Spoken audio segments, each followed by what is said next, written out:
Hey everybody, so today I'm going to talk about adding 10,000 ohm surface mount resistors to your wheel sets. Um, Not everybody needs to do this, but the reason why I do this is for block detection and computer control. So down here on the layout, what I've done is at every turnout I've actually taken and I put a gap, a stop wire, and another gap. So this section of rail on the A rail side goes back to a BDL 168, which is down here on the panel, and gets tied into one of these and is detected by the computer.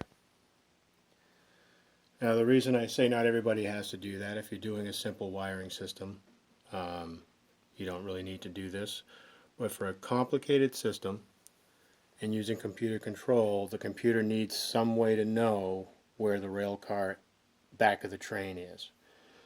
So that's the reason why all these gaps are in place. Here's another stop here. There's another gap stop wire here. So underneath the layout, these are the stops.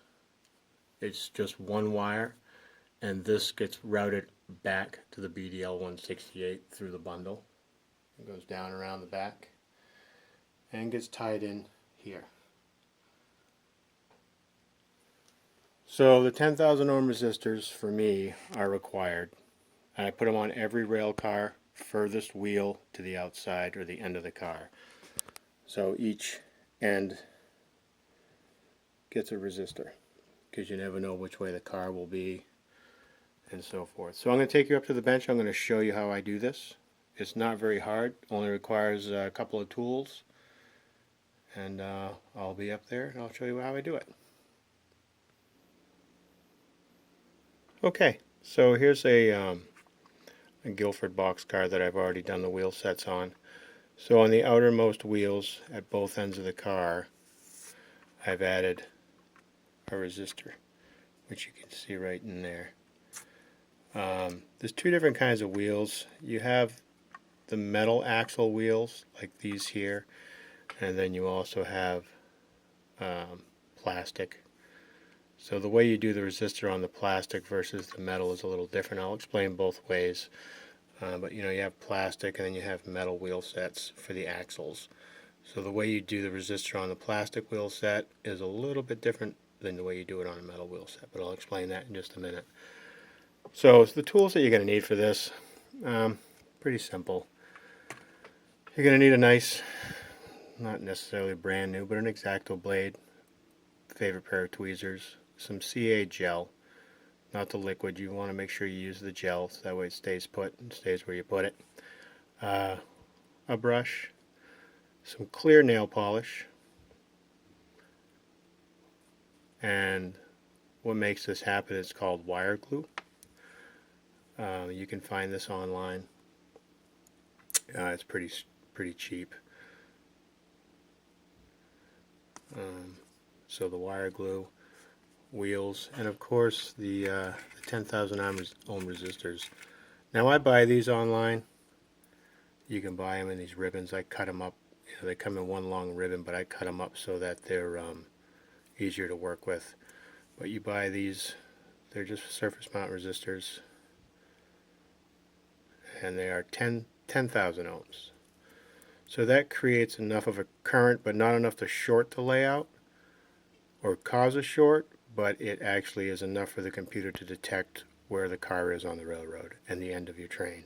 So if you're using an EOT from Ring Engineering, if you have one of these on the back of your train, that's enough current. You don't need to use resistor wheel sets on that car. This will, be the end of your train.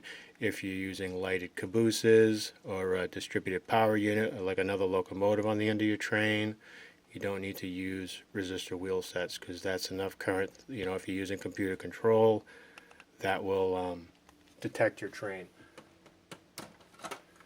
So for me, not all my trains are going to have the EOT end of train lights, so I'm using resistor wheels just on all my rolling stock, so they're there, and I won't have to worry about it. All right, so let me put all this together, and I'll be right back, and I'll show you how this is done. All right, so I'm going to start and show you guys how I do the plastic axle. How I do these, pretty simple. What you want to do first is just kind of give yourself a little flat spot where you want to mount the resistor. So I just kind of scrape a little bit of that axle away to create a flat spot right in the middle of the car here. And once you do that, you can take a 10,000 ohm resistor. I'll grab two. There's two sides to this. There's this side here, and then there's the bottom. So this is the bottom. This is the top. So this is the side you want facing up. Just take a little dab of CA glue. Put that on there. And that's where you take your tweezers. And you pick up that 10,000 ohm resistor and you just place it into the glue. And you want to let that cure.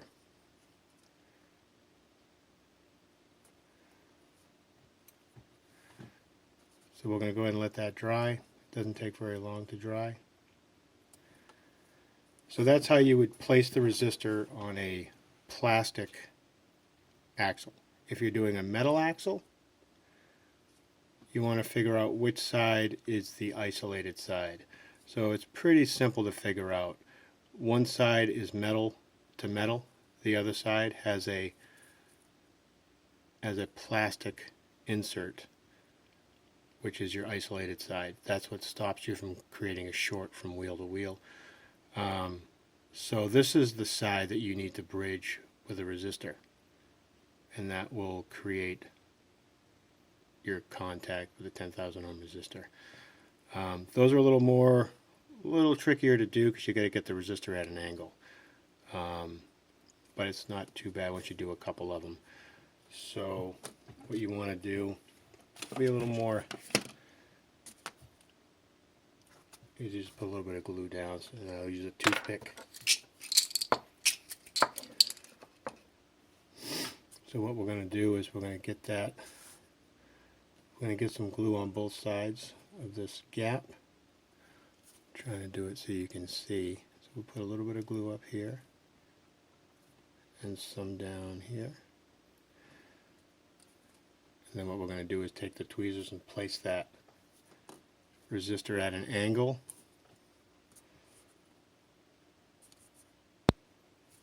Across that gap.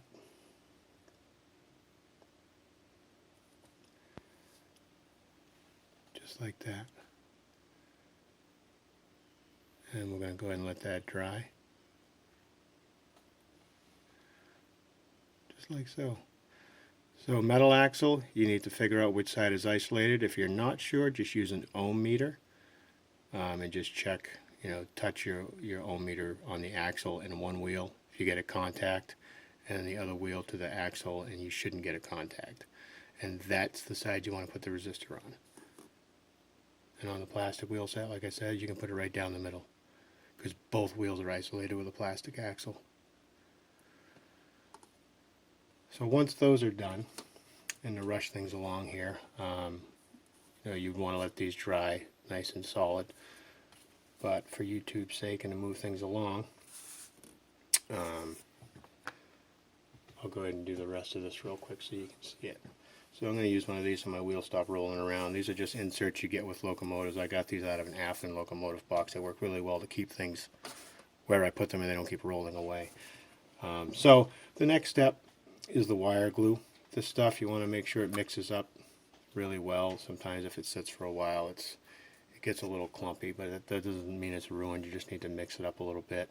If it gets too thick, you can just add a little drop of water to it, but you can see it's just like a really thick paint. And this is what actually makes the connection. It's got carbon in it. So to make the connection on a plastic axle, you want to take and touch it to this wheel over here, on that wheel, and then I just kind of pull it over until it makes contact on this side of the resistor, just like that, and then flip it around and do the other side.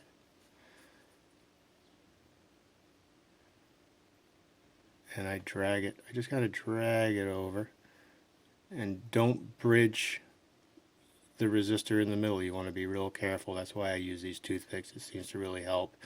And what I'm doing is I'm pulling that over. I'm not really dabbing it on there.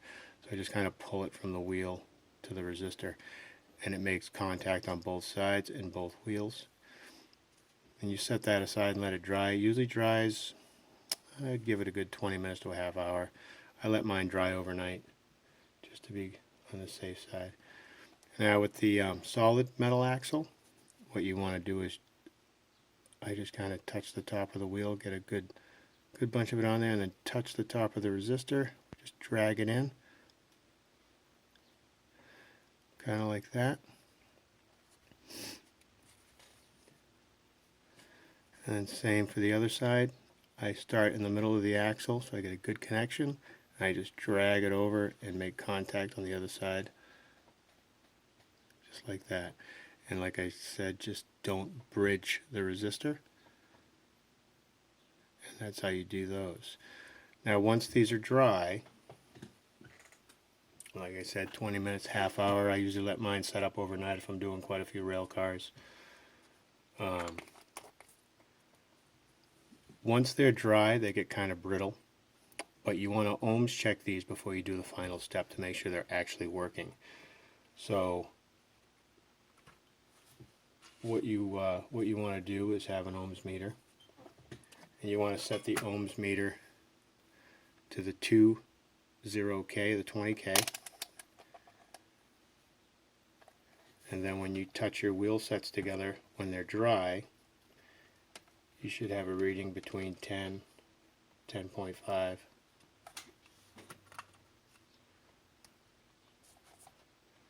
There's a 10.88, and that's perfect. So that's real important. Something I found out is if you try to do this too soon while the wire glue is wet, you're not going to get a good reading. You might not even get a reading at all. As it dries, you'll get a higher ohms reading, could be in the 20, 21, 22, even up higher.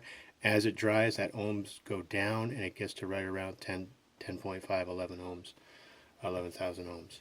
So it's really critical you don't rush and try to ohms check these right away and think it's not working. You won't get a reading on this accurate until that wire glue is dry. So once that's dry, this is where you want to use the clear nail polish. This stuff gets kind of brittle.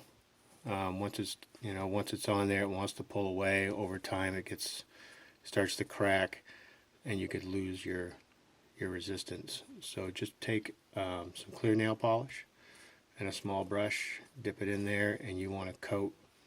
You can coat the entire thing from wheel to wheel right across the resistor, and that protects that from ever chipping off there. And that's pretty much it, folks. Any questions or any comments, put them down in the comment section, and I'll get to them and answer them as quick as I can. So there you have it, 10,000 ohm resistors, really easy to do. Practice on a couple, see what you think. You know, it's not for everybody, but if you're doing a complicated wiring system, computer control, this is definitely a benefit to your layout. All right, thanks for watching.